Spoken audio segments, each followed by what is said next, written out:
Creator, thank you. Thank you for my life today. Please allow me to keep in perspective what's actually important. Please allow me to be out of my own way and remember that the most important thing about what we're doing here is the message, and it's not the technology or the recording. Although it is important because that'll transcend and bring more hope to people longer. Just give me the strength and calmness to just settle in and sit and be present right now, right here. I ask, Creator, that you just give me the grace that you provide me. And I just want to thank you, Creator, for allowing our friends to be present on the Zoom and in person. And I thank you for the opportunity to be a part of their journey and them be a part of mine. Creator, I'm just so grateful for my life today and to be able to do this. And thank you. Hi. God, thank you for the opportunity to get together tonight and to learn together and to connect on our busy schedules and to come together. And if you can't get here, to be online and to join us in that way. Be with those who are grieving right now. There seems to be a lot of people that are really going through some significant loss, and so give special strength to the people who are supporting each other through that, and that we're able to be sober and we're able to support people in ways that we weren't able to when we were in addiction. And thank you for our families as we come together over the holidays, and for our families that may not be our blood families, but that, you know, when we're in recovery, we're not alone and we don't have to be alone. There's always somewhere that we can go, and thank you for, you know, letting me find the solution, because a lot of people don't find the solution. And I feel really grateful and really lucky. And some days I feel a sense of a survivor's guilt of some sort, because I don't understand why some get it and some don't. And so help me to never lose the feeling of the gratefulness that I have the solution and that I can spread the message and not to take that for granted. Amen. Okay. We're going to get right into it. So doctor's opinion, we're just going to quickly blast off the rest of this doctor's opinion. Men have cried out to me in sincere and despairing appeal, "Doctor, I cannot go on like this. I have everything to live for. I must stop, but I cannot. You must help me." Faced with this problem, if a doctor is honest with himself, he must sometimes feel his own inadequacy. Although he gives all that is in him, it is often not enough. One feels that something more than human power is needed to produce the essential psychic change. Though the aggregate of recoveries resulting from psychiatric effort is considerable, we physicians must admit we have made little impression upon the problem as a whole. Many types do not respond to the ordinary psychological approach. So I just want to touch on that. So one feels that something more than human power is needed to produce the essential psychic change. So early in the doctor's opinion, on page XXVII, when the doctors realized for a long time that some form of moral psychology was urgent importance, but they couldn't figure out how to do the mental rearrangement, right? And it said we are perhaps not well equipped to apply the powers of good that lie outside of their synthetic knowledge. So they knew something needed to be done, but they didn't have the way to get this done. So basically what he's saying here is the same thing. One feels that something more than human power. The doctor's seen Bill W. doing this, and he sees that something more is required to produce the essential psychic change. And when you really understand step six is really where it describes the psychic change, right? It talks about any person capable of enough willingness and honesty to try repeatedly step 6 on all his faults has indeed come a long way spiritually. So if I'm willing to try repeatedly on all my faults without reservation, and I bring God into all these character flaws, my distorted thinking, my judgments, my resentments, all these kind of things, then God gives me the power to change my perspective on these things, and I rewire myself, right? And that's what he's kind of alluding to. And that's kind of what that step 3 prayer is talking about. That's what the step 6 is talking about. That's what step 10 is talking about. And then what I also love here, although he gives all that is in him, these doctors give everything to us, right? But it's often not enough. It's often not enough. Earlier in that chapter, it talked about we have found nothing that has contributed more to the rehabilitation to these men than this altruistic movement now growing up among them. Like the God and the processes through this program are what rewire our brain, is what actually heals us. It's really a program of healing. It's not just a program of not drinking. Through everything that we do, through you bringing God in, and God is love. Love is what heals everything, right? It takes time, but that's what we're talking about. And then another really important thing that people miss is on this paragraph a little further down. Though the aggregate of recoveries resulting from psychiatric effort is considerable. What that means is the aggregate means combined. So they're taking all of these psychological, psychiatry, counselor, mental type of things that doctors use of recoveries is considerable. So you bring all that together, it's considerable. They got a lot of information out of mental health experts studying us, right? But we physicians must admit that we have made little impression upon the problem as a whole. Many types do not respond to the ordinary psychological approach. We alcoholic types do not usually respond to that type of approach. And I could, I bet there's a lot of people in here that have went to the psychiatrist, psychologist, the doctors, and tried every imaginable remedy. But when you came here and you started using God, you started getting like real results. And it kind of boils down to this. You can't change your sick mind with your sick mind, right? The doctors are the power that you're relying on. And then you're left to your own. But now when you come here to these fellowship programs, you have another power that you might not trust yet, but that's the power, man. That power actually has the power to change me on the inside. And through using it and starting it at a beginning point, you build some faith, right? To the point where you're into trust. Janine, do you want to speak on any of that since you're a mental health expert? I would like to get through the doctor's opinion, but I'll save my points till the end. You keep going. Okay. I do not hold with those who believe that alcoholism is entirely a problem of mental control. I've had many men who had, for example, worked a period of months or some problem business deal, which was to be settled on a certain date favorably to them. They took a drink, or they took the drink a day or so prior to the date, and the phenomenon of craving at once became paramount to all other interests, so that the appointment was not met. These men were not drinking to escape. They were drinking to overcome a physical craving beyond their mental control. There are many situations which arise out of the phenomenon of craving, which cause men to make the same supreme sacrifice rather than continue to fight. So just quickly on that, once you take the first drink, okay, you're no longer drinking to escape life like you might have when you put it in your body. You are now drinking to overcome that physical craving that now takes over beyond your mental control, which is why you can't put it down. Which is why when you fall asleep and you wake up the next day, you're picking it up against your will, whether it's drugs or alcohol, because now the allergy is set off and it's done with you when it's done with you. You don't have a power of choice in this deal, okay? And I love this. There are many situations which arise out of the phenomenon of craving, which cause men to make the supreme sacrifice rather than continue the fight.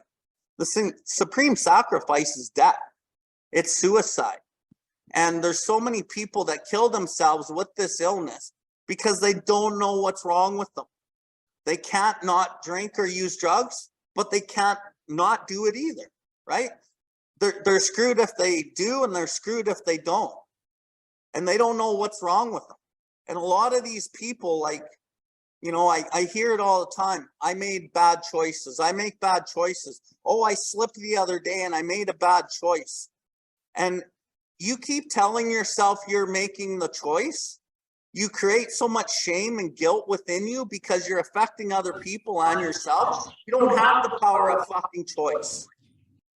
We got to make sure people understand that you are not making the fucking choice. If you live in the restless, irritable discontentment, that makes the choice for you against your will. And you pick it up because as we succumb to the desire again, we fail to resist. We don't have the power of choice, but the mind looks like it does. It thinks it does. But when you've crossed the line as an alcoholic addict, you do not have that power of choice. And then you put it in your body and all bets are off. That's why so many people kill themselves. And a lot of people in the program end up killing themselves and drinking again because they don't understand the full implication of the spiritual malady part of the disease.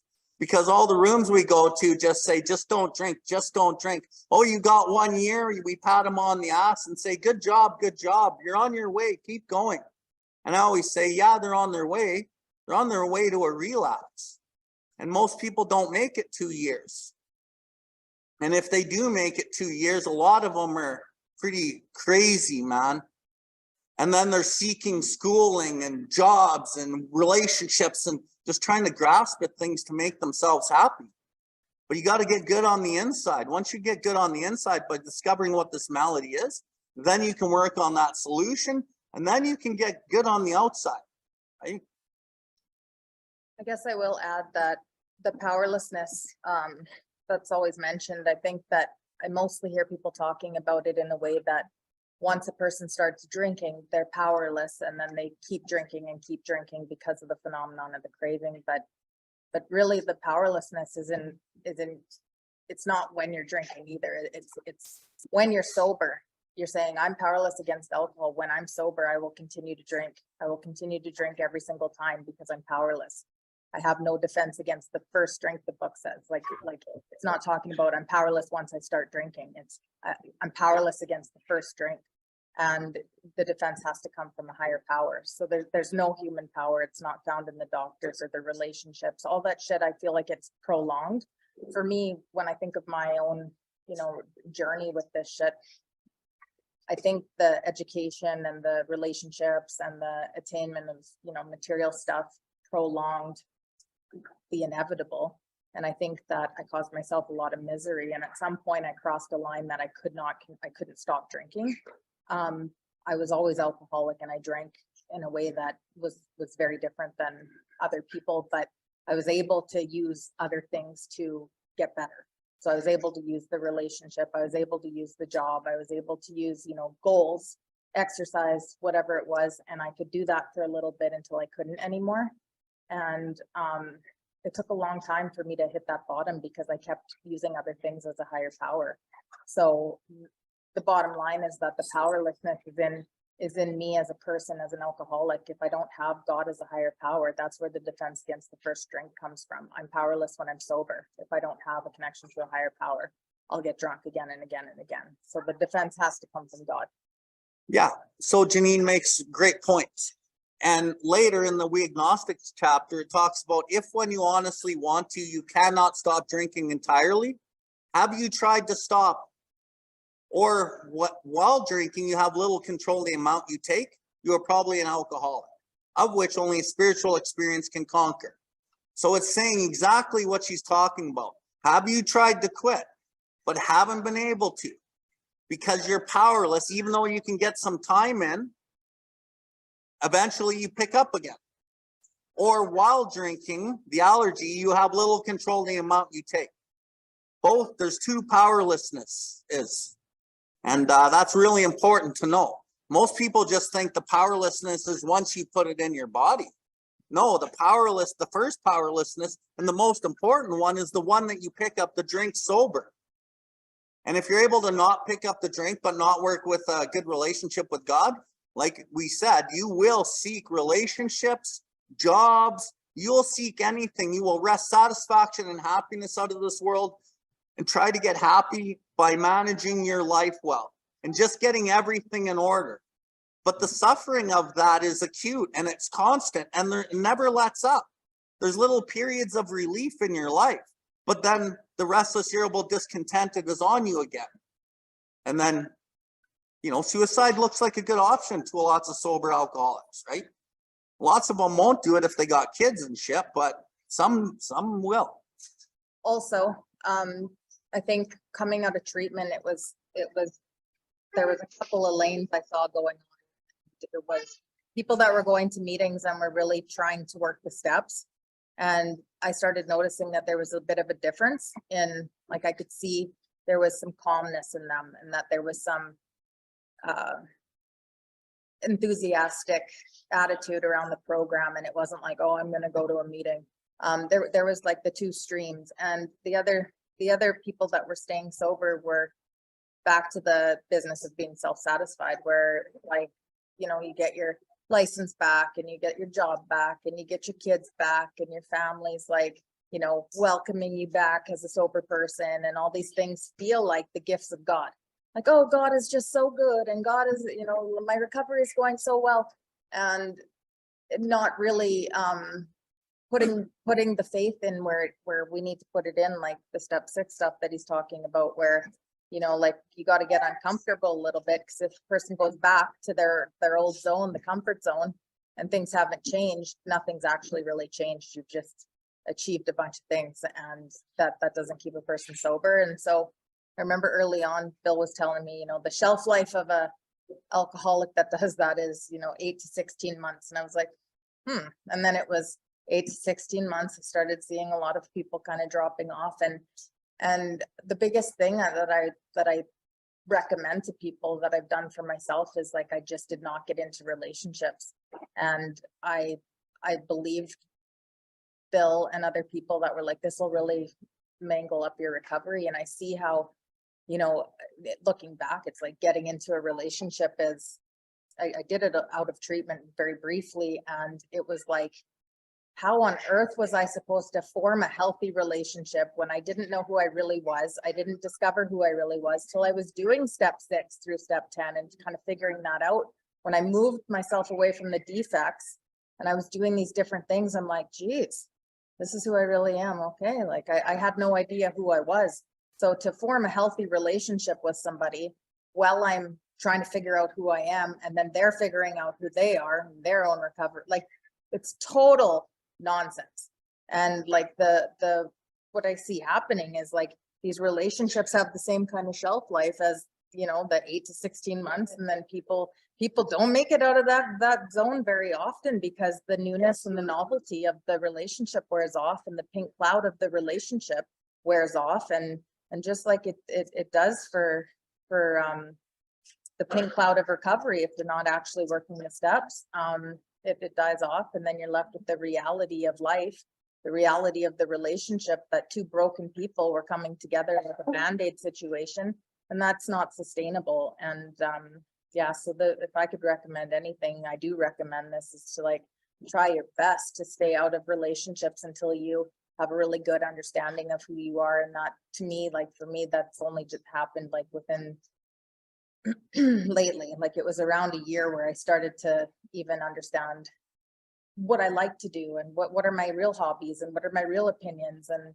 I was always, like, comfortable talking in front of people, and I thought that I was authentic, but I see now that I didn't really know my own truth. So I was talking a lot, but I don't know if I knew what my authentic self was in the same way that I do now. And now I have a discernment where, like being sober and being alone, and having to rely on God instead of a human power, has given me the ability now to discern. Like, if somebody asks me out, I can be like, you know, like, I don't think that that's something I want to settle for. You know, I know the kinds of things that I want to do through my sex ideals, and I can stand by that, because I feel like I've put myself back together in enough of a way that I can be okay alone. So I don't have to take this because I'm lonely, or take this because I feel bad and I'm people pleasing, or take, so all these things have changed for me. And like, I've never, ever been comfortable being by myself. I've always like either had loneliness take me down, or I've like had fear of like the end of the world. It used to be a thing, and I didn't want to be alone for that. And there's all kinds of silly things that would get me into relationships and keep me into relationships. People pleasing was a huge one. So I think that that's been like the biggest thing for me in getting the type of like recovery that I wanted. I think the biggest thing has been being able to be by myself and just trusting that if I did the things off my sex ideals, and I like, it was like, if I'm going to message someone when I'm bored or lonely, what would I do instead? I will call my sponsor. I will work with others. I will hang out with my kids, whatever. And I did that for a period of time. And all those little moments added up to me suddenly being okay with myself. And I never thought that recovery could be like that. So that's my 2 cents. I don't know how I got onto relationships with that, but. Awesome. Okay, let's keep going, and we will be touching what she talked about many times throughout this study. Okay, the classification of alcoholics seems most difficult, and in much detail is outside the scope of this book. There are, of course, the psychopaths who are emotionally unstable. So there's different types of alcoholics it goes through here. But I'm just going to tell you, it doesn't fucking matter. None of this matters. But when I work with people, they're always like, oh, which one am I? Which one am I? Doesn't matter. But let's read it anyway. I don't even know why they put this in here. There are, of course, the psychopaths who are emotionally unstable. We're all familiar with this type. They're always going on the wagon for keeps. They're over remorseful, make many resolutions, but never a decision. There's the type of man who is unwilling to admit that he cannot take a drink. He plans various ways of drinking. He changes his brand or his environment. There's the type who always believes that after being entirely free from alcohol for a period of time, he can take a drink without danger. There's the manic depressive type, who is perhaps the least understood by his friends and about whom a whole chapter could be written. Then there are the types entirely normal in every respect, except in the effect alcohol has upon them. They're often able, intelligent, and friendly people. All these and many others have one symptom in common. This is all that matters. They cannot start drinking without developing the phenomenon of craving. That's the only thing that really matters. All of the types don't matter. If you go through the step 1 literature, the first like 4 chapters, including the doctor's opinion, which isn't actually a chapter, you'll know what you are. And hopefully you're tuning into the spiritual malady part of this program. Okay. This phenomenon, as we have suggested, may be the manifestation of an allergy, which differentiates these people and sets them apart as a distinct entity. That's really important. You have to, like step 2, right? Came to believe in a power greater than ourselves, could restore us to sanity. You have to come to believe that you're separate and you're a distinct entity. You are not the same as a normal average tempered drinker. You don't have the biology the same anymore as a normal person. And understanding that and going, okay, I am different. I am different. And I can never safely use drugs or alcohol in any form ever again. Even at the doctor's, when I need painkillers, I got to be careful.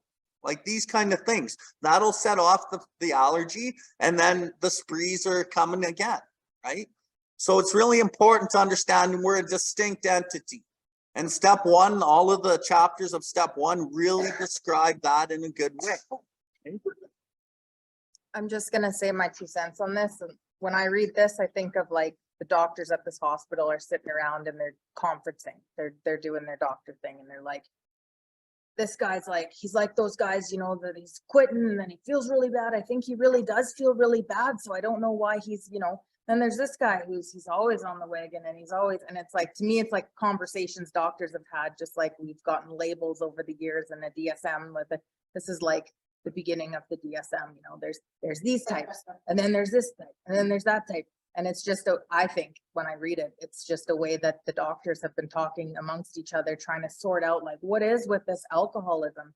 And like, I view it also as a bit of a warning and also something to pay attention to when you're working with others. Like, you're gonna have these types of people, and like a manic depressive type is gonna be probably out of your realm of what you can advise and what you can maybe tell that person to go for some outside help, because this whole chapter, it's gonna be really complicated. Or you're gonna find somebody who's not gonna believe you that they can't take a drink over and over. They'll keep going, oh, I remember, that's a type. And so I think it's more like, I don't know, this guy processing the types of alcoholics, he's like, I don't know. But to me, that's what I get when I read it, and that's what I talk about with people when I go through this part of the book. Fuck, that was amazing. Thanks.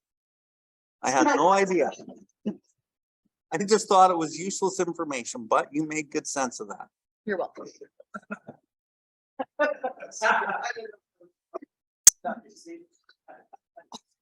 wasn't gonna say anything, and then he's like, I don't know why they wrote this part. I'm like, oh, I guess, are you kind of asking? I guess I'll kind of tell you. My take on it.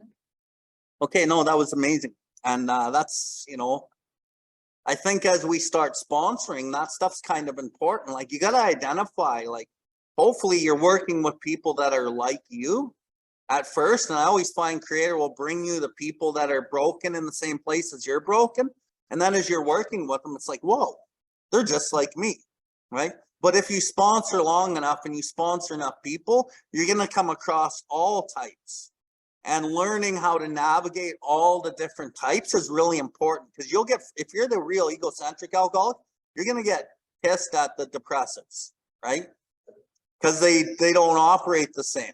But it teaches you a lot of, like, really, you know, in-depth processes and patience and a whole bunch of things, right? And if you're the depressive, you don't want to work with an egocentric. But if you keep doing it, that's where the healing happens, right? That's where the compassion's built. That's where the love actually is for the other person and for yourself, and it comes over time. Okay. It has never been by any treatment which we are familiar permanently eradicated. The only relief we have to suggest is entire abstinence. Okay, abstinence is the solution. The problem is that we're powerless over abstinence, which is why we need God, right? We can't just be abstinent, because we will succumb to the desire. We'll fail to resist. This immediately precipitates us into a seething cauldron of debate. Much has been written pro and con, but among physicians, the general opinion seems to be that most chronic alcoholics are doomed. What is the solution? Perhaps I can best answer this by relating one of my experiences. About a year prior to this experience, a man was brought in to be treated for chronic alcoholism. He had but partially recovered from gastric hemorrhage and seemed to be a case of pathological mental deterioration. He had lost everything worthwhile in life, was only living, one might say, to drink. He frankly admitted and believed for him that there was no hope. Following the elimination of alcohol, there was found to be no permanent brain injury. He accepted the plan, the detailed proposal to achieve a goal outlined in this book. 1 year later, he called to see me, and I experienced a very strange sensation. I knew the man by name and partly recognized his features, but there all resemblance ended. From a trembling, despairing, nervous wreck had emerged a man brimming over with self-reliance and contentment. I talked with him for some time, but was not able to bring myself to feel that I had known him before. To me, he was a stranger. So he's just describing the psychic change from a despairing, nervous wreck who probably couldn't even look anyone in the eye to this man who is shining and glowing and, you know, brimming over with self-confidence. And the guy's like, dude, I don't even know you. To me, he was a stranger, and so he left me. A long time has passed with no return to alcohol. When I need a mental uplift, I often think of another case brought in by a physician prominent in New York.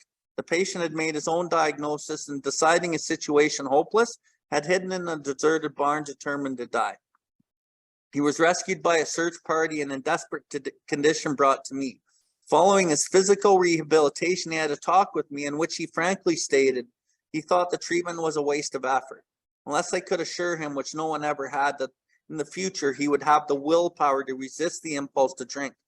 His alcoholic problem was so complex, his depression was so great, that we felt his only hope would be through what we then called moral psychology. And we doubted if even that would have any effect. However, he did become sold on the ideas contained in this book. He has not had a drink for a great many years. I see him now and then, and he is a fine specimen of manhood as one could wish to meet. I earnestly advise every alcoholic to read this book through, and though perhaps he came to scoff, he may remain to pray. Dr. William D. Silkworth. So when I go through this with people, I talk like those two cases are really, I always think of like, what was he trying to get at? Like everything's put in here so intentionally. So I really look at like, what was he really doing here? And the first one I realized when I broke that one down, it's like, this guy was at the end of the rope. You know, he had all the physical things going on. By the time that he was, you know, getting under the doctor's care here, he had the stomach problems were going on, and they thought that he probably had something like Korsakoff. But once they removed the alcohol, he'd lost everything, you know, and his physical health was right on the wire to the point that they thought that he had, you know, permanent brain damage. But they removed the alcohol, and, you know, I think there was probably some detox in here, and then he outlined the plan in the book, and the guy accepted it. And then a year later, so to me, that's like, it doesn't take a long time to go from a state of like, this guy was at hell's gates physically, hell's gates mentally, like it looked like brain damage. He had lost everything. And only a year later, he's brimming with confidence, and he's like, so it doesn't take a long time. So this is like, to me, this is like a message of hope to somebody if you're working with them and they seem like they've fallen so far down that it's like, but look at this guy. He had all the physical problems, all the mental problems, and he had lost everything. And only a year later, he presents and this doctor doesn't even know him. So to me, that's like the most amount of hope that you can possibly have here. This guy was at the wire in all ways. And then the second one, you've got a guy who all he wants is this willpower so that he doesn't have to drink. That's all he's asking for. And then the doctor says, okay, well, do the steps, whatever. So he does the steps, and then he finds he doesn't even need the willpower. The steps gave him something so much more than that. So it's not like he's white knuckling it and he's got to use willpower. The obsession to drink was removed, and he's a free man. And so those are two very these are extreme cases of what we want so badly, and it doesn't have to take a long time, and we're not going to be white knuckling it. Awesome. Okay, so that's the end of the doctor's opinion. Okay, we're gonna get going. There's a solution, chapter 2. So just a little intro on this chapter. So doctor's opinion is about the allergy, primarily the allergy. There's a solution chapter really accentuates the hopeless nature of the illness. It's about really showing you how much we need, like the rest of the steps, or how much we need God, right? And really trying to show you the hopeless feature of this disease. And then the other chapter, that's part of step 1, is more about alcoholism. That chapter shows you about the thinking that precedes the first drink, what type of thoughts go through our mind. A lot of people don't really know that these chapters are very significant in what they're trying to teach you, but we will do that as we go through this. We don't do Bill's story. I don't do Bill's story when I sponsor somebody right off the bat. I like to do Bill's story at the end of the big book study because it ties all of the program together. Hopefully we can do that in the time limit that we have to do the study. If anyone's wondering why we're not doing Bill's story, that's why. Because all of step 1, all of the steps are in Bill's story. So we'll put it in that. Okay, let's go. Do you want me to read? First page, yeah. Just first page though. Okay. We of Alcoholics Anonymous know thousands of men and women who were once just as hopeless as Bill. Nearly all have recovered. They have solved the drink problem. We are average Americans. All sections of this country and many of its occupations are represented, as well as many political, economic, social, and religious backgrounds. We are people who normally wouldn't mix, but there exists among us a fellowship, a friendliness, and an understanding which is indescribably wonderful. We are like the passengers of a great liner, the moment after rescue from shipwreck, when camaraderie, joyousness, and democracy pervade the vessel from steerage to the captain's table. Unlike the feelings of the ship's passengers, however, our joy in the escape from disaster does not subside as we go our individual ways. The feeling of having shared in a common peril is one element of the powerful cement that binds us, but that in itself would never have held us together as we are now joined. The tremendous fact for every one of us that we have discovered a common solution. We have found a way on which we can absolutely agree and upon which we can join in brotherly and harmonious action. This is the great news this book carries to those who suffer from alcoholism. Okay, I'll go first. So just, it's just talking about we are people who would normally not mix, right?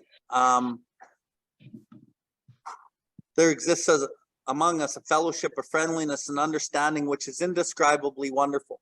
That's just being an alcoholic and an addict. You're an alcoholic addict. I'm an alcoholic addict. When we first came to the programs, we really got some value out of that, right? Hearing other people sharing our story and like knowing that we're not alone, right? That knowing that you're not alone was really important when we first get here. But it also talks about joyousness, democracy, camaraderie, from vestige to steerage to captain's table. Steerage is the bottom of a boat. So steerage is the bottom of a boat. On the Titanic, that's where all the poor people were. Captain's table was at the top. So everybody in between, from the rich to the poorest, everybody is afflicted with alcoholism if you're an alcoholic. Doesn't matter who you are, and the disease doesn't really care who you are, okay? So that's important. But that's tradition 3. If you have a desire not to drink, you're welcome. You're welcome, right? If you have a desire not to use, you're welcome in the program. But as we go down, but that in itself would never have held us together as we are now joined. Just being an alcoholic and having that camaraderie isn't enough. That's one element in the powerful cement that binds us. The tremendous fact for every one of us that we had discovered a common solution. We have a way out which we can absolutely agree and upon which we can join in brotherly and harmonious action. This is the great news this book carries to those who suffer from alcoholism. And that's an important line. This is the great news. The news is joining in brotherly and harmonious action. The principle behind step 8 is brotherly love. Like really accepting and getting along with your brother and loving your brother and packing into the stream of life harmonious action. And as we suffer from selfish self-centeredness, that is not actually what happens if we don't work the steps. We're not brotherly and harmonious if we're not work the steps. So what I want to highlight here is there's 2 fellowships, okay? There's the fellowship of tradition 3, which is what the mass of the program is actually. Everyone's an alcoholic addict and we join in that. But there's another fellowship here, the one that we join in brotherly and harmonious action. And I want you to flip to page 164 quickly just to point that out. 164. The last paragraph on page 164. Abandon yourself to God as you understand God. Admit your faults to him and your fellows. Clear away the wreckage of your past. Give freely of what you find and join us. We shall be with you in the fellowship of the Spirit. And you will surely meet some of us as you trudge the road of happy destiny. May God bless you and keep you until then. So as you look at that prayer or that segment of the big book, it's the very last paragraph out of the first 164 pages, which is the solution to our lives. It talks about abandoning yourself to God, which is your step 3, like surrendering that initial part of your life when you get to step 3. Admitting your faults to him and your fellows, step 4 and 5. Clearing away the wreckage of your past, step 6, 7, 8, and 9, essentially. And give freely of what you find and join us. Giving freely of this in your 12th step and join us. We shall be with you in the fellowship of God, the fellowship of the Spirit. And it says you will surely meet some people, some of us, as you trudge the road of happy destiny. Not everyone's working in the fellowship of the Spirit. Not everyone's working in the fellowship of God. So that's a small fellowship. Okay, and that's important to know. And it talks about trudging the road of happy destiny. Trudging in 1939, when you look that up, it means walking with purpose. Doesn't mean walking up to your neck with problems. If you're walking up to your neck in problems still, and you're 12-stepped and you've worked this program, something's missing. You should be walking with purpose. And the book tells me in step 9, our real purpose is to fit ourselves to be of maximum service to God and the fellows about us. But Bill W. is smart. He starts out with our greatest deficit, me as an alcoholic addict, and all my terrible experiences. I can use that as an asset to help another person out.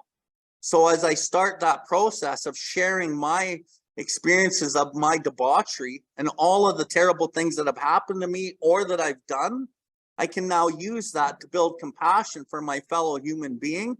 And down the road, I can practice this in all of my affairs. And I can be of maximum service to God and my fellows, no matter who they are, outside of the program. May God bless you and keep you until then. That's kind of like a warning.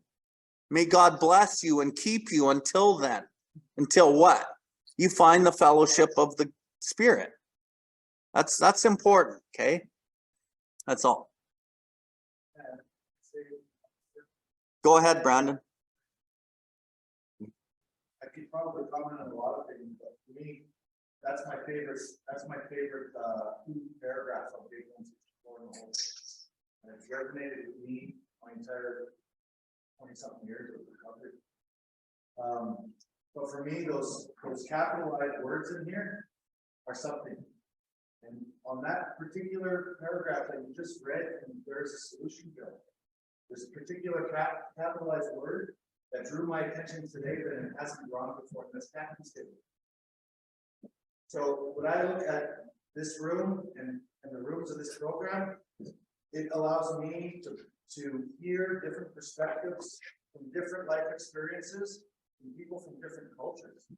And that allows me, if I walk into this room open-minded enough to hear something that I might want to adopt and experiment with in my own mind and in my own life, okay? And that allows me, it allows us as a group to cooperate in this vessel-like experience of from steerage to captain's table, wherever we're at. But the part that just clicked for me is it allows us to move from steerage to captain's table. Okay, that capitalized C says something to me. Mm-hmm. Just like the fellowship of the Spirit being capitalized says something. That was amazing, bro. Mm-hmm. That's amazing. I was going to add to what Bill said there, that I don't think it's the absence of problems. I think that life is a series of problems, and it's difficult. Life is difficult, and it's, you know, how do you come to your problems? And I think that, you know, I get the best sense of how we're supposed to come to that from step 10 in the 12 by 12, where they talk about the acid test, where being sober is like the beginning. And then it says, but can I be sober and keep an emotional balance and be helpful to everybody in all situations? And that's the acid test. So it's like, everybody has problems, but like, I know with working with others, where when I first meet them, it's like the problems are the problems, and it's like, problems, all these things, and there is no emotional balance at all.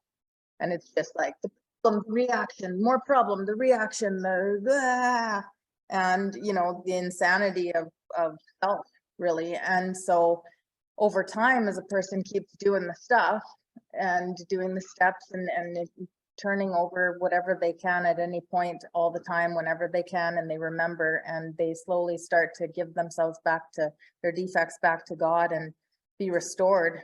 And the emotional balance is the evidence of that. And so the problems come, but the emotions stay in check, and it's an appropriate reaction, because the goal is not to have any emotion. The goal is to have an appropriate emotional reaction to the situation, and to have, because we're supposed to have emotion. We're supposed to feel all those things. And in a lot of ways, that's how we connect, and that's how we experience life. but it's like these blown out of proportion ego emotions that get in the way of our ability to be helpful, for one thing, but also just our ability to actually experience life as it should be unfolding and experienced. And so as a person recovers, and what I see, and I really see it in other people, because when I first meet them and start working with them, it's like the emotional balance isn't there. But then, you know, even a month or two down the road and something really big happens, and they're able to come to it with like sanity, and it is sad and it is painful and there is uncertainty and there's some anxiety in there, but the emotions are in display to it, and the ability to pause and to be able to just wait and not do anything. So there's no reaction. It's like you have the emotional experience. There's some time and space that'll pause, pray, proceed thing can be applied for real. And then in that, you're able to then be helpful in that situation, because we blow it when our emotions we're not helpful to anybody. And a lot of times when people are having emotional experiences like that, it's because they care about the person. The person's right there and they're going through something, or something's happening. And if you can't have emotional balance, you can't be helpful. And then you have more problems. And so recovery is really about, we get to show up, and that's the showing up, is that we get a proper display of emotions. We get to pause and not react. And in that, then we get to be helpful, and we're helpful. And then we're not struggling, like we can have life experience and unfold and be stable. And that's the attraction to me, is like the ability to go through problems that even normal people, they don't know what they're doing. And we get a kind of a direction on how to navigate that. And there's an attractiveness even to people who aren't in recovery that ask me, how are you doing this? You know, church people have asked me, how did you recover? How can you keep in? It's like, well, I just did the steps. And it sounds so silly, and the steps get a bad reputation, but you know, we are the evidence and the selling feature of this. And so I really believe in the attraction versus promotion, because it's been happening for me. And I don't know, I just think that we have such a gift, and I see it working, and it makes me believe in it so much more in working with others. And so if the person isn't working with others, they're missing like a great majority of what this stuff is all about. Because you can't see it in yourself. A lot of times you can kind of see it, but you could really see it in other people. And that has helped me to believe in a higher power more and more and more. And a lot of my faith has come through witnessing this happen for other people. And I'm like, wow, this is like, they're not faking it, you know? Amazing. Okay. It's amazing when he actually lets me talk and listen. Like, whoa. Fill up. What's your thing? Lessons from hot coffee? Shut up, Paul. You the up one. Okay, are you gonna keep reading, or am I? An illness of this sort, as we have come to believe it is an illness, involves those about us in a way no other human sickness can. If a person has cancer, all are sorry for him, and no one is angry or hurt. But not so with the alcoholic illness, for with it goes annihilation of all things worthwhile in life. It engulfs all whose lives touch the sufferer. It brings misunderstanding, fierce resentment, financial insecurity, disgusted friends and employers, warped lives of blameless children, sad wives and parents. Anyone can increase the list. We hope this volume will inform and comfort those who are or who may be affected. There are many. Highly competent psychiatrists who have dealt with us have found it sometimes impossible to persuade an alcoholic to discuss his situation without reserve.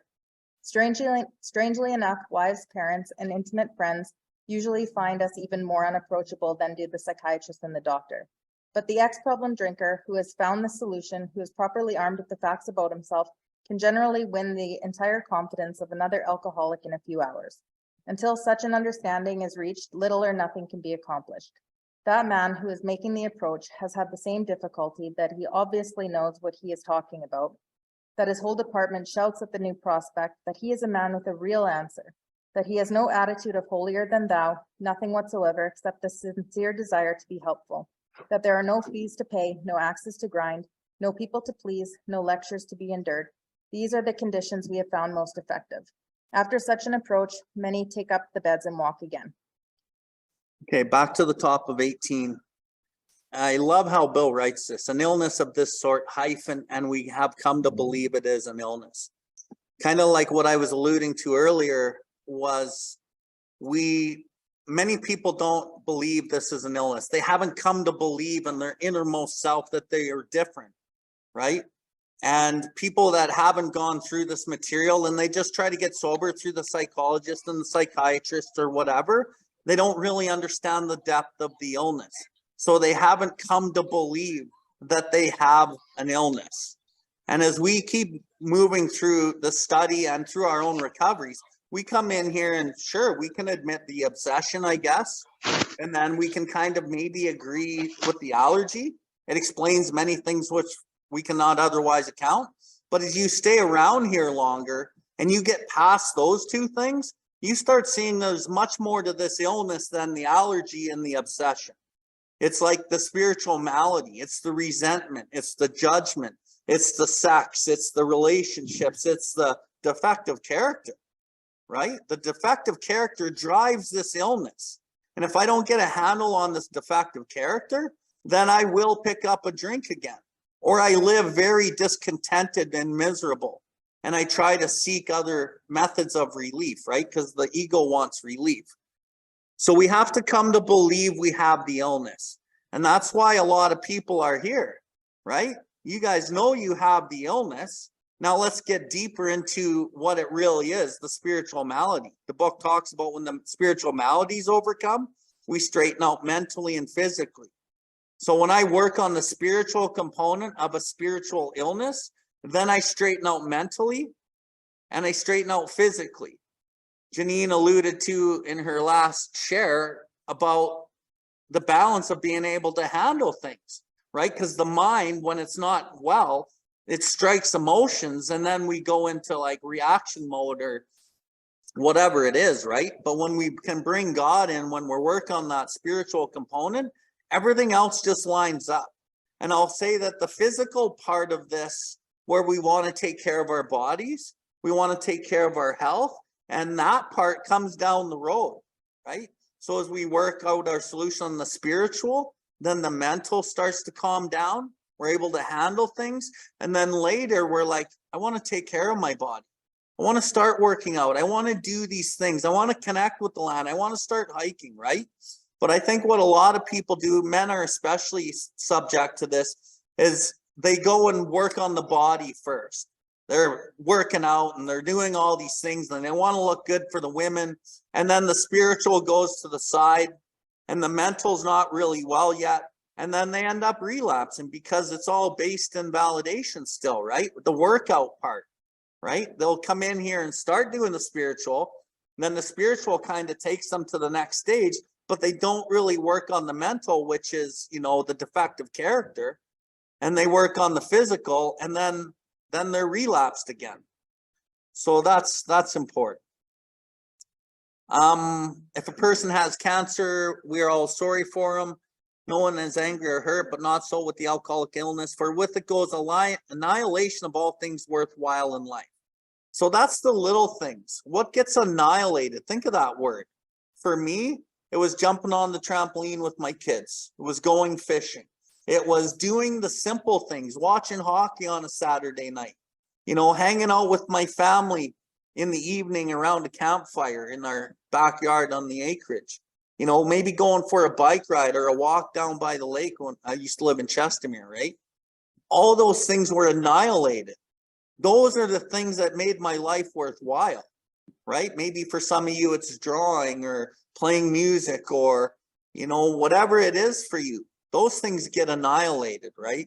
And for those who are sponsoring, this paragraph here is super important because what step one is actually trying to do, step one is a low vibrating step. It's actually designed in the book to humble you, to make you feel the pain. And as you go through this piece right here, you take these lines and you ask that person, okay, what was annihilated in your life? And you share your experiences. And then, you know, dig some out of them.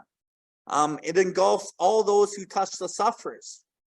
It brings misunderstanding, fierce resentment. Ask them, who were you resentful at? Who was resentful at you? Who did you engulf in your addiction? What kind of things happened in your life to burn it down? And how angry were people with you? Because honestly, the people don't really want to talk about how mad people are at them, but it's really important to bring this up so that they feel that pain, right?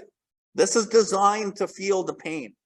Anyone who's worked with Jesse, they know the pain of what this process does. Jesse's an expert at bringing this step one, humility, the pain and suffering, out of the guys that he works with. Okay? Hey, Andrew. It brings misunderstanding, fierce resentment, financial insecurity, disgusted friends and employers. Who wants to talk about disgusted friends that you've really harmed, that they think you're just a piece of shit? That's important for us to talk about as you take somebody through this material so they feel that pain. Okay, I'm gonna quickly go down. I just need to say something. Go for it. Because so there's times when people need to be built back up. Like if I'm working with somebody who's just so broken. And this paragraph has actually been used in my world more to build someone up a little bit so that they can carry on in sobriety and not take themselves out with their own self-pity and their own pain. Because, you know, what this is talking about, even the paragraphs after where it says alcoholics aren't going to talk to people who, like even the doctors, because it's hard, you can't explain it. Like if as he was reading this, I was thinking of this time I was over top of my sink and I was trying to get ready for work and I was puking and then nothing was coming up and I was like dry heaving and it was just like saliva. And my son came up, he must have been, I don't even know, he was in elementary still. He's like, Mom, what's wrong? And I was like shaking and I was like I'm like, oh, I just gagged on the toothbrush or whatever. And like, I remember thinking like, what am I doing? Like, I am such a pathetic mess. Like, what am I like? And I couldn't get out of it. I couldn't stop drinking. And like trying to explain those moments to a doctor, he's not going to get it. Like all of you would get it from me just saying that. Like, you know, your kids are standing on the stairs and you're not functioning. And I was shaking, and the amount of anxiety in that moment is just like that stuff. I can't accurately even like explain. I don't need to accurately explain it. I can give you just the little synopsis there and everybody's like, yep, yeah, oh yeah, I totally know what you mean. And I don't even need to get into it. Like the terror in that moment and the anxiety that was through the roof and my son's face, you guys all get it, you know, but trying to communicate that to a doctor, I think it's like, I know that I tried to communicate and then immediately I felt misunderstood, judged, whatever that was. And then I just don't even bother because it's futile. It's like, why am I even explaining? Because this person isn't going to get it. And they're going to give me a bunch of shit that I don't believe in, that I know that isn't going to solve my problems because I've probably tried it. And so the same with the friends and the partners. Like I laugh at this where it's like, strangely enough, wives and parents and all these people close to us, like, what do you mean strangely? They're pissed right off. I'm not telling them the truth. But strangely enough, we don't talk to them either. But the ex-problem drinker, they understand, and you don't even got to get into it. And so it's so much easier to talk about the things that we've never talked about because we don't got to barely talk about it. And then I think in that we get the hang of talking about it, because it starts with just a couple of phrases and someone's like, I totally get it. And you know that they do.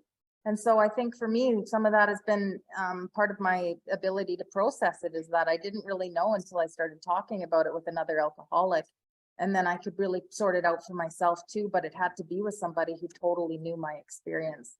And yeah, so sometimes more than using it to break somebody, I use it to build them back up, where I say, hey, I get it. Like, I know the total annihilation where it's like, you're annihilating everything worthwhile in your life and you can't stop.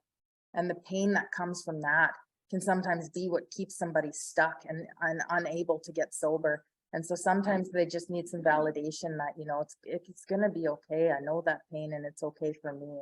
and I'm over that pain now. Things got better if you just stay sober and you just toe the line and just do what this book tells us to do, and it'll be better for you too. More amazingness. No, that was fucking great. But what I would like to say also on that is, as you sponsor, she's right. You can't just take people down, right? There's a balance to this. And learning how to balance that and use the humility and the pain, and then building them back up, and kind of, it's like a back and forth thing. And depending on what type of alcoholic you're working with will depend on how some of that is used as well. But that only comes through the experience of working with many different types of people. And then you start connecting more. The more you work with people, the more you connect with God, the more you connect with yourself, and the better you can draw on intuitive thought and inspiration and in all of this of what we're talking about, right? And a lot of, I guess, I don't know, probably more women are. Yeah, I was just gonna say a gender difference as well. Yeah. Probably with some of this. Right. So her experience is more that, because the women are however they are, and a lot of the guys that I work with or that, you know, are out there, they need a little bit of a beat down, right? Balanced beat down, right? I think some of that too has to do with a lot of women are mothers, and there's a difference in that too. There's a tenderness around that just men don't have the same maternal kind of thing going on. Roger.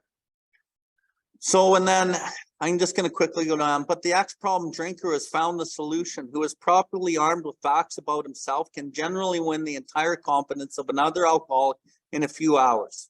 Until such an understanding is reached, little or nothing can be accomplished.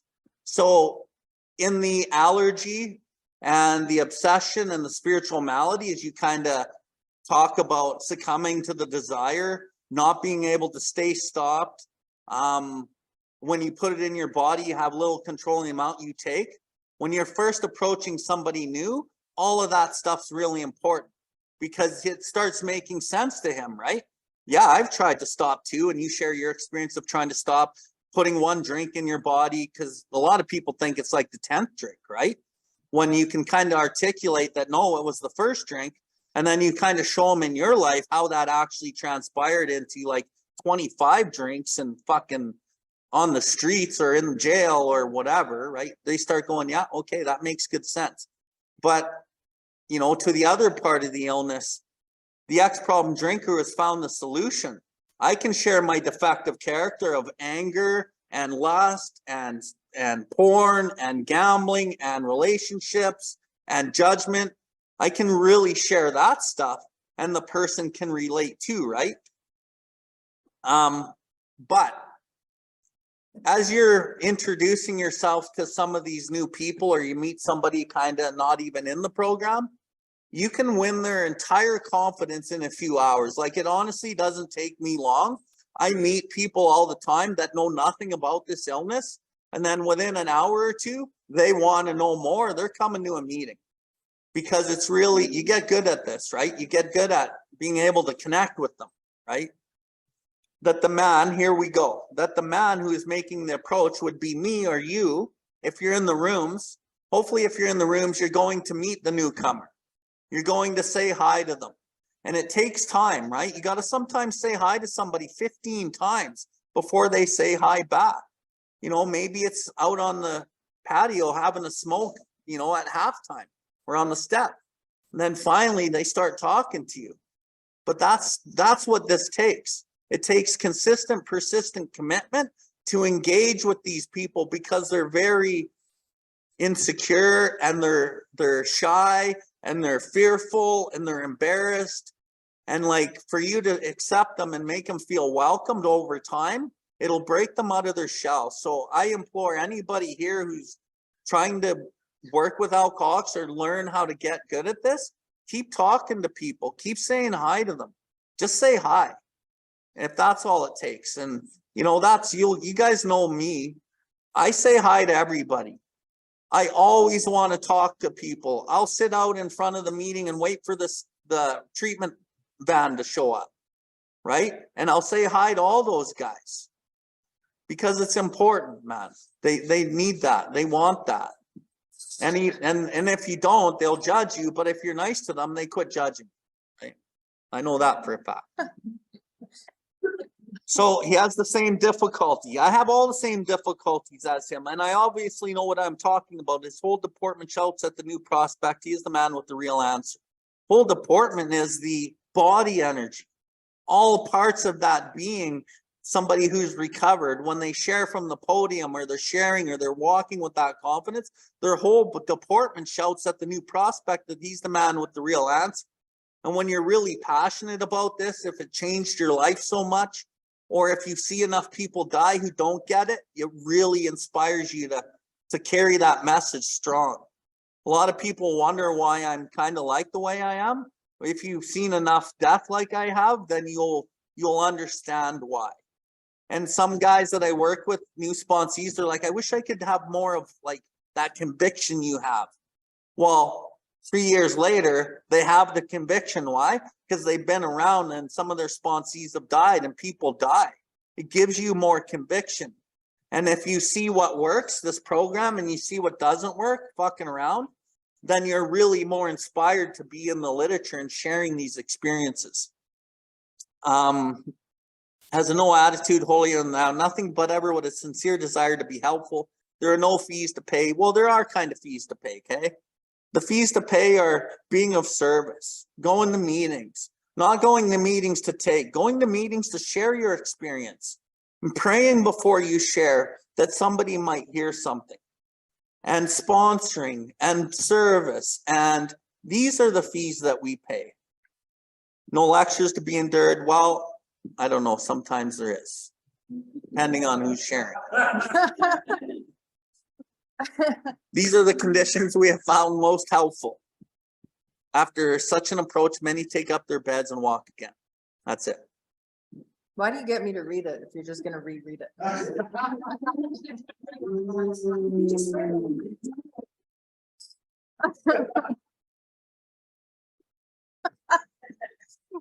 Well, I was really wondering, I'm like, we just fucking read that.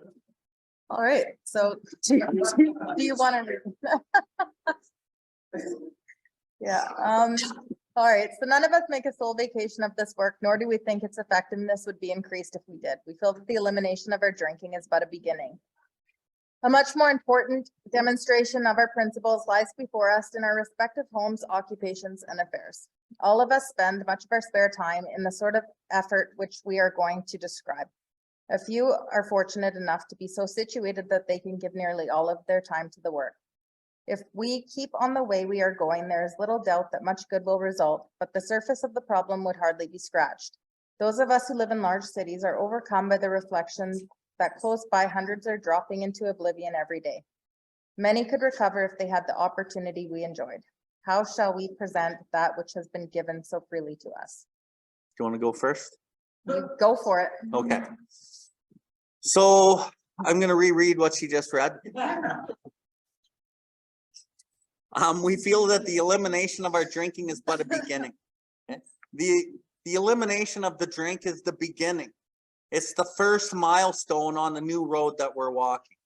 And you'll notice Bill W. style, he kind of punches home that same statement again here a little further down. But just for anyone maybe on Zoom or who's here, the problem isn't really drinking.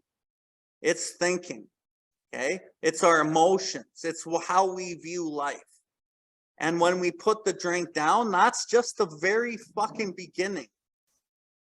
A much more important demonstrations of our principles lies before us in our respective homes, occupations, and affairs. It's way more important for me to practice this way of life, not here, out there, at home, at work, and everywhere in my life. That's where the real challenge is. It's easy to put on the mask here and do it here, right? But doing it out there with your spouse, doing it out there with your boss who's an asshole, doing it out there with people who are trying to mind and emotionally manipulate you or other people, and watching this go on with other people and praying for them and doing all the things that we do. It's hard to do that out there. But that's the willingness and honesty. Try repeatedly step 6 on all your faults. But you got to be aware. Without the awareness of what you're thinking and what you're feeling, nothing changes. So you got to be aware first. Once the awareness is there, then willingness kicks in, and honesty and open-mindedness. Those ones are indispensable, right? Like the book says. Next paragraph. If we keep on the way we are going, there's little doubt that much good will result.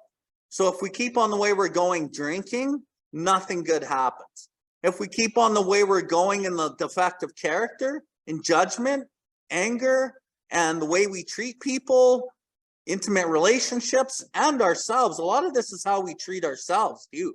If we keep doing that, not much good is going to result either.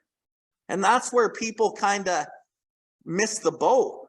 They don't focus on their defective character and bringing God in, and they stay miserable. A lot of people come and try to get sober and they don't get happy. They white knuckle their whole lives sobriety, and they keep trying to grab at things to make them better, but it doesn't work. It doesn't work. But the surface of the problem would hardly have been scratched. Those of us who live in large cities like us are overcome by the reflection that close by thousands are dropping into oblivion every day. We all know that. We see people all around us dropping into oblivion every day.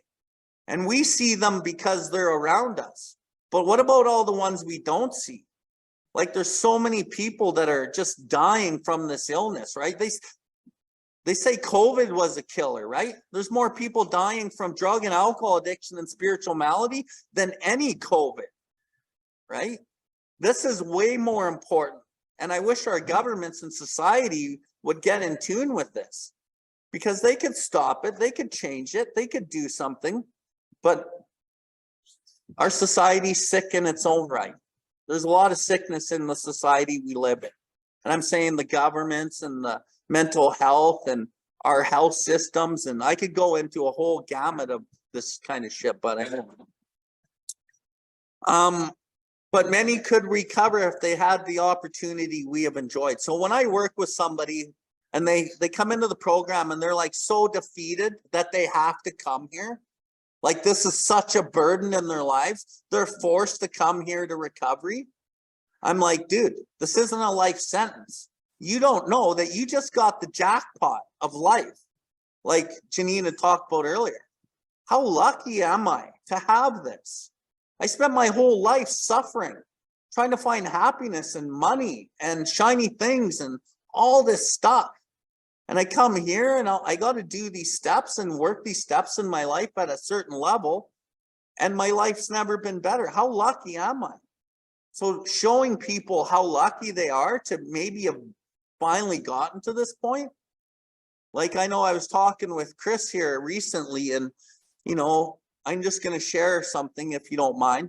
He was saying like he knows that it's this program and his relationship with God of himself.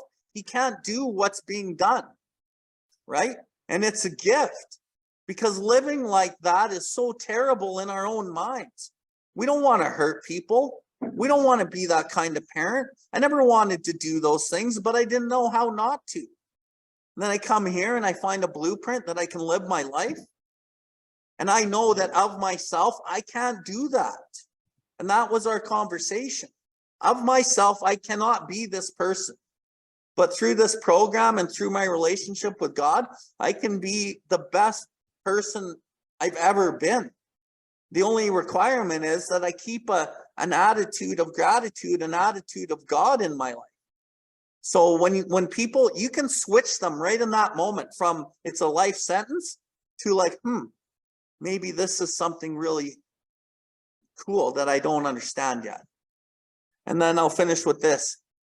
When I sponsor people, and we get to this last line on this paragraph, it's then how then shall we present that is which been so freely given to us? And I ask them because it's a question mark there.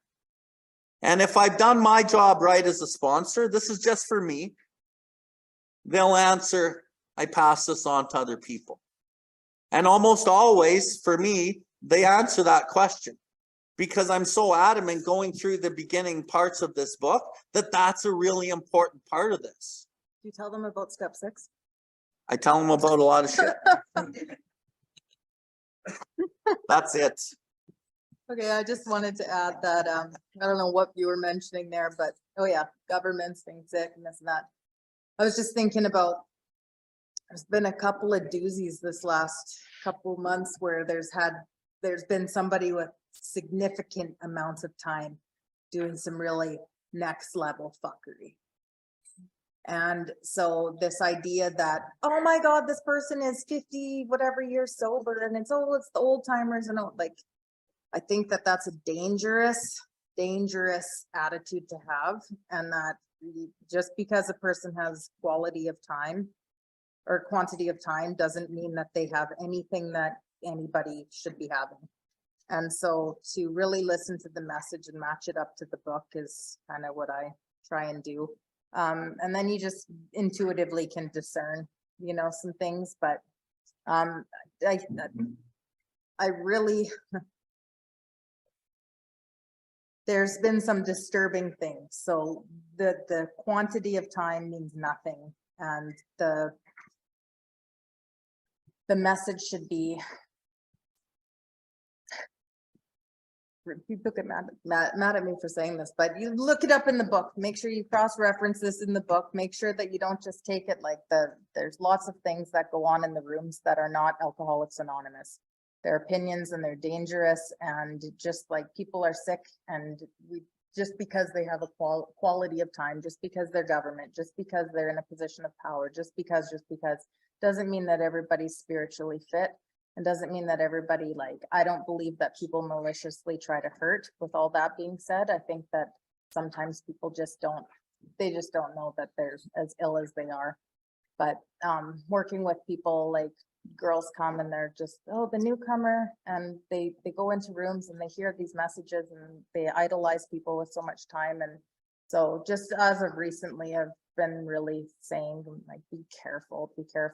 I used to stay out of it, but everybody will figure it out on their own time. But there's just been a couple of weird things that I don't say that anymore. I say, like, really be careful of the messages that you're getting, because quantity isn't quality. And not everybody carries the message of Alcoholics Anonymous in the rooms of Alcoholics Anonymous. Yeah, and on that note, time is important also, right?